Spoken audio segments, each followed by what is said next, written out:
When evaluating the benefits and risks of this study, this is what we came up with. How many people use Participants are technology in the exposed classroom to the in an realization of the uneducational manner? disrespect shown to the teacher Laptops are more by convenient to texting and have in a using classroom technology in because they are class. multifaceted. Becomes a When waste of you time only and bring your money notebook, for the you don't have student while extra they're in class access to to be doing that. They have investigate so and much other search time on the outside of internet. class where they can be doing this. With It's smartphones, there are disrespectful no to the parents limitations. or This guardian is or the whoever world may be that we funding live their in, and we're tuition or bringing paying it for them to into the sit down and classroom. text in When we class. bring our phones to But it's an class, easy we are either fix, and there using is it a as a solution to this form of problem, we think. electronic device that will The help us consent in the documents and classroom if we have to look procedures, up for it's just going to something, be or we formal are just consent using forms it that are to play written or out test. and that will hand out to the The most participants of the common study that devices are in a participating. classroom are iPods, phones, and laptops. They are effective for students when it comes to answering multiple choices questions on a website or just taking a quiz.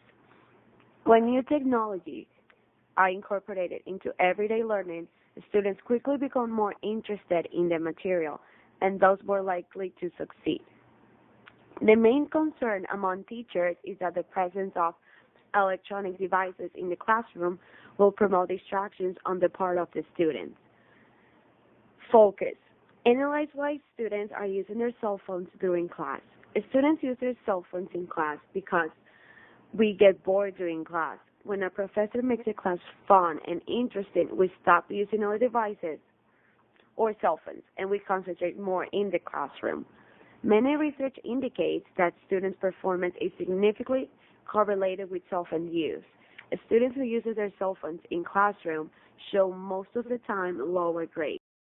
For the research method section of our project, we're going to be using observation studies and we're going to be using focus groups. For the observation studies, we're going to be using, we're going to be observing our peers in the classroom. And these classrooms can vary from any building, from the IBC to the library to ASAF to any other building on campus. And what we're looking for is the use of technology in the class, specifically cell phone use. And the key aspect of it is to see if they're using it in an uneducational manner. So this is Facebook, Twitter, Instagram, social media, anything that does not pertain to the class. And then we can't understand the feelings that they have when they're texting or when they're using their phone in class. So that's when the focus groups come in, and we'd be asking questions and then obviously elaborating off these questions. But the four key questions are: do you ever feel you are disrespecting the professor when using a cell phone? Why do you use your cell phone? Could you leave your phone outside of the classroom and still attend class? And do you feel using your phone in class is wise while you're paying for that class through tuition? And that last question's very key because it brings an economical aspect to it, and it also brings up the aspect of not only are you disrespecting your teacher by texting or using your phone, you're also disrespecting whoever's paying for your tuition if you're not paying it yourself. And that concludes our research method. For our recruitment method, we have chosen students that attend the Lynn University. The student body here at Lynn is a good choice because there are many international students as well as a good boy-to-girl ratio. This helps our research come up with better answers because of the diverse crowd. We aren't studying only one type of group of people and are applying our results to all types of people.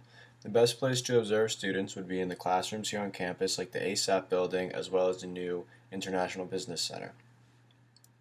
At the beginning of classes, we will ask students if they would like to participate in an observational study on technology in the classroom, giving them an idea of what we are doing, but not what we are looking for so our results aren't skewed. Lastly, we plan on only observing students, so anyone else in the classroom, whether it be an aide or a professor, we don't plan on keeping track of their behavior. When evaluating the benefits and risks of this study, this is what we came up with. Participants are exposed to the realization of the disrespect shown to the teacher by texting and using technology in class. Becomes a waste of time and money for the student while they're in class to be doing that. They have so much other time outside of class where they can be doing this. It's disrespectful to the parents or guardian or whoever may be funding their tuition or paying for them to sit down and text in class. But it's an easy fix, and there is a solution to this problem, we think. The consent documents and procedures, it's just going to be formal consent forms that are written out and that we'll hand out to the participants of the study that are participating.